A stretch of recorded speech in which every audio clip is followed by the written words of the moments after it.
Hello friends, तर आज आपण बनवणार आहोत साबुदाणा खिचडी. त्यासाठी आपल्याला लागणार आहे मिरची, धनिया, आलू आणि कढीपत्ता आणि साबुदाणा आणि तेल.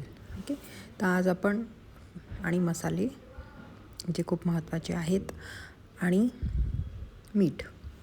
ओके, सो आता आपण बनवायला स्टार्ट करणार आहोत. मी कढई ठेवली आहे गॅसवर.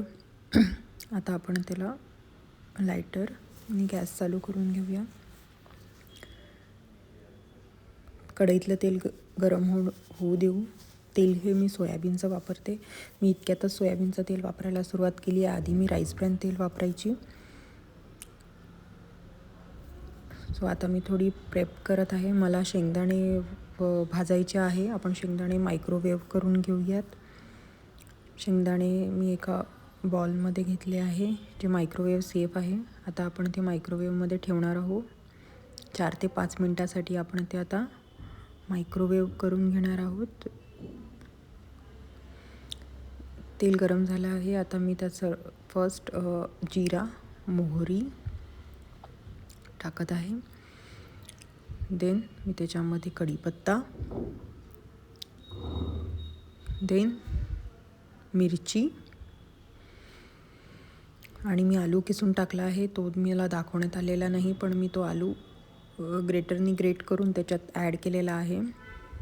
तो आलूचं वरचं साल मी सर्वप्रथम काढून घेतलेलं होतं. आता मी मायक्रोवेव्ह केलेले शेंगदाणे त्यात ॲड करत आहे. शेंगदाण्यांना मी थोडं खलबत्त्यामध्ये बारीक करून घेतलेलं आहे.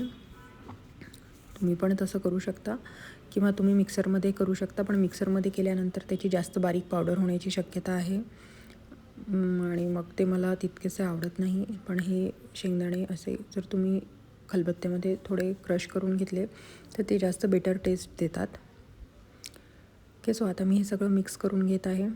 मिक्स करून घेतल्यानंतर त्याच्यामध्ये थोडं मीठ घालायचं आहे. मीठ बघते आहे कुठे आहे आणि मी मीठ घातलेलं आहे ऑलरेडी, ते दाखवण्यात नाही आला. मी त्याच्यात आता साबुदाणा ॲड करत आहे. साबुदाणा थोडा ओलसर होता, त्याला तुम्ही ॲक्च्युली थोडं आधी जास्त निथळून घ्यायला लागेल, म्हणजे त्यातलं पाणी सगळं निथळून जाईल. आणि आता ते तुम्ही त्याच्यात बघू शकता साबुदाणा ॲड करत आहे, जो मी रात्रभर भिजवलेला होता. तो साबुदाणा आता मी त्याच्यात चांगला ॲड करत आहे. साबुदाणाची खिचडी ही खूप टेस्टी लागते जर तुम्ही ती व्यवस्थित बनवली आणि ती मोकळी झाली तर.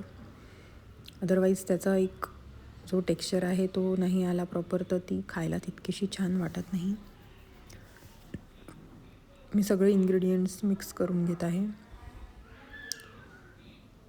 याच्यामध्ये आता मी थोडं मीठ घालत आहे. मीठ हे आपण आपल्या चवीप्रमाणे घालू शकतो. त्यानंतर मी परत त्याला मिक्स करत आहे. चांगलं मिक्स करून घ्यायचे आहे जेणेकरून ती खिचडी व्यवस्थित टेस्टी लागेल. त्यानंतर मी त्याला थोडी वाफ घेतली आहे.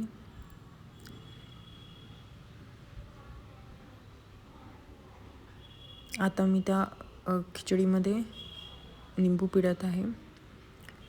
सध्या मार्केटमध्ये खूप छान फ्रेश निंबू आले आहे. हे निंबू छान लागणार आहे आपल्याला. आणि निंबूसोबतच मी थोडी साखर पण घालून घेतली आहे आणि आता आपली खिचडी तयार आहे.